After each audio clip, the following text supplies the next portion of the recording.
tous et bienvenue dans mes petits papiers. Je suis Judith, je suis démonstratrice Stampin' Up près de Lille, dans le nord de la France. Et aujourd'hui, je vous propose de réaliser ensemble cette petite pochette qui pourra cacher, pourquoi pas, des gourmandises ou un petit bijou. Enfin, voilà, des jolies petites choses. Pour réaliser cette boîte, il vous faudra un morceau de papier décoré qui mesure 6 pouces sur 6 pouces, donc 15,25 cm sur 15,25.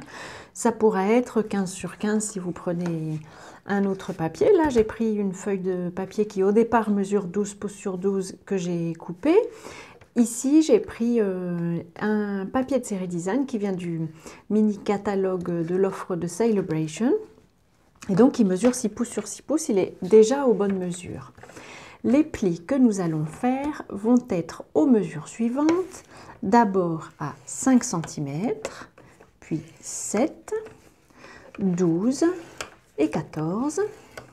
Et puis, dans l'autre sens, nous allons faire un pli à 2 cm et un deuxième à 12. Nos plis sont terminés. Je vais garder ça. Ça me servira après.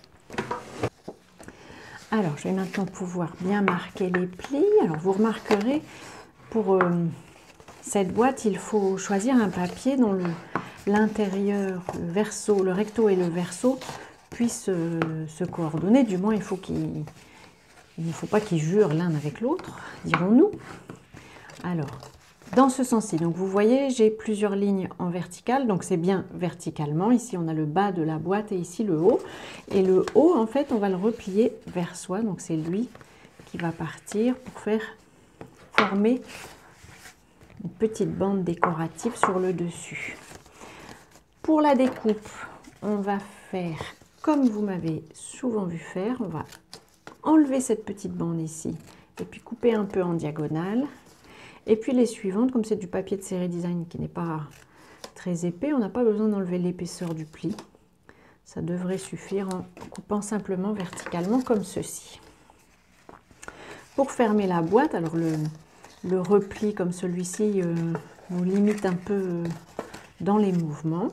Il n'empêche. Alors vous verrez peut-être sur cette version-ci, j'avais enlevé une bande. Je vais essayer de le faire avec la bande complète parce que je ne suis pas complètement satisfaite de ce résultat-là.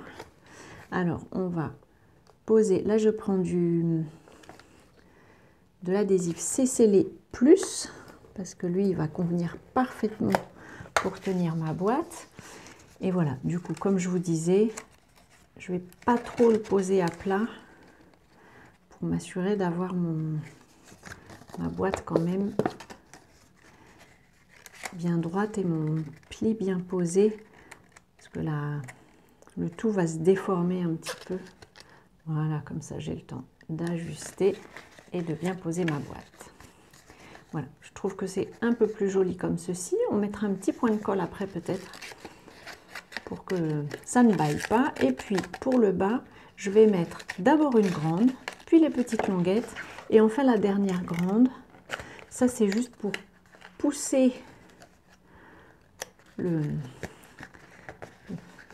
la perfection. Quand même pas la perfection n'est pas de ce monde, mais c'est quand même pour avoir l'intérieur un peu plus joli, parce que comme ça on n'a pas les deux petites languettes. Voilà, on a donc notre fermeture qui est ici, ça c'est l'arrière.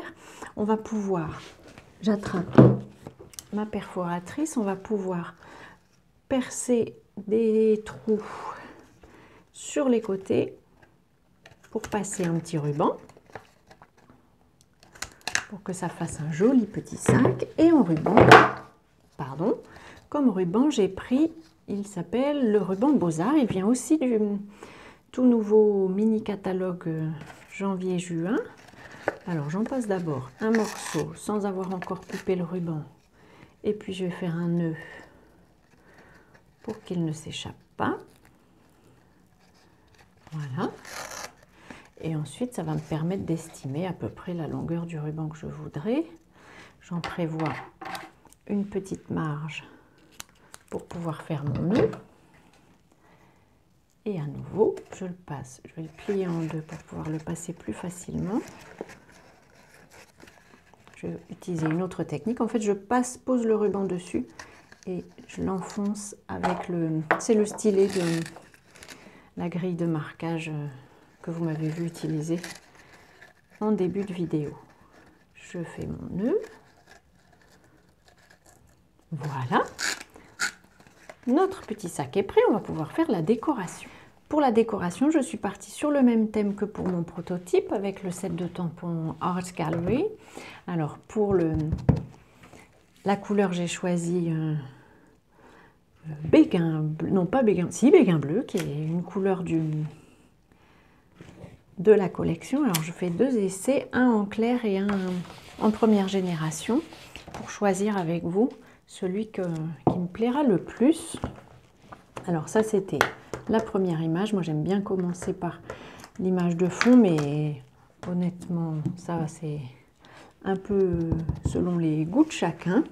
Et puis je vais prendre la deuxième que je vais ancrer pour les 2 cartes. Voilà, j'essaye de l'assembler.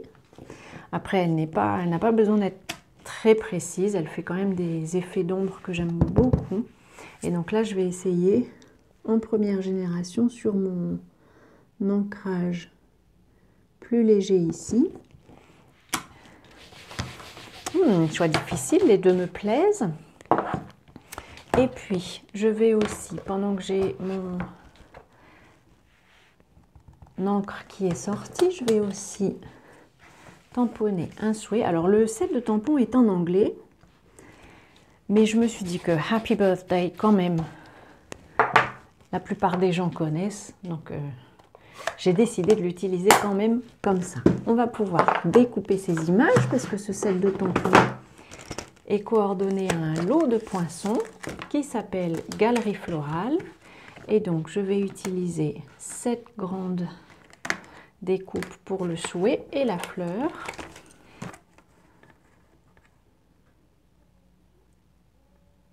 Je prépare, oh j'ai bougé, je prépare mon sandwich, donc je prépare la première image. Je pose ma deuxième plaque transparente. Je passe tout mon sandwich, une plaque blanche, pardon, et 2 plaques transparentes. Et voilà, ça fait crack. C'est normal, ça veut dire que le papier est percé. Voilà, on pourra choisir l'image qu'on veut. Et puis pour le souhait, on recommence la même chose. Je place ma petite languette avec mon souhait. Et puis, vous allez voir, l'étiquette est un peu grande à mon goût pour mon projet. Mais ça n'est pas grave. On va déjà la passer une première fois en se mettant au bord des lettres. Au bord de la première lettre. Je passe bien, voilà. Alors, les étiquettes qui sont un peu longues comme celle-ci, les poinçons qui sont un peu longs comme ceci, il vaut mieux les passer dans le sens de la longueur et pas affronter toute la largeur d'un coup. Pour raccourcir l'étiquette, je la place comme ceci. En fait, vous voyez, tout le texte est dedans, mais je vérifie en glissant. En fait, on sent la limite. Le poinçon se met plus ou moins naturellement dans la découpe qui est déjà faite. Et puis, je le passe juste au bout. C'est pas la peine de repasser toute l'étiquette. Voilà, j'ai raccourci ma petite étiquette avec un Happy Birthday bien ajusté. Pour terminer la décoration, je vais coller mon petit souhait Happy Birthday directement sur la fleur. Et la fleur, par contre, j'ai envie de la poser avec des mousses Stampin' Dimensionals. Alors, je pense tout à l'heure, j'en ai mis 3. Je pense que ça devrait convenir. Voilà, j'ai choisi plutôt cette fleur-là. Dites-moi si vous auriez préféré l'autre. J'enlève les petites protections. Comme toujours, vous retrouverez toutes les dimensions et toutes les références sur mon site dont le lien se trouve dans la barre d'infos. Vous y trouverez aussi le lien vers la boutique si vous voulez acheter une partie du matériel, les sets de tampons, les poinçons, les rubans, les tampons encreurs, tout s'y trouvera, tout sera sur la liste. Voilà, j'espère que ce petit projet qui pourra être offert, pourquoi pas, à une collègue pour un anniversaire, j'espère qu'il vous inspirera vos propres projets. Je vous souhaite avant notre prochaine rencontre créative, comme toujours, de passer de belles journées et surtout, je vous embrasse!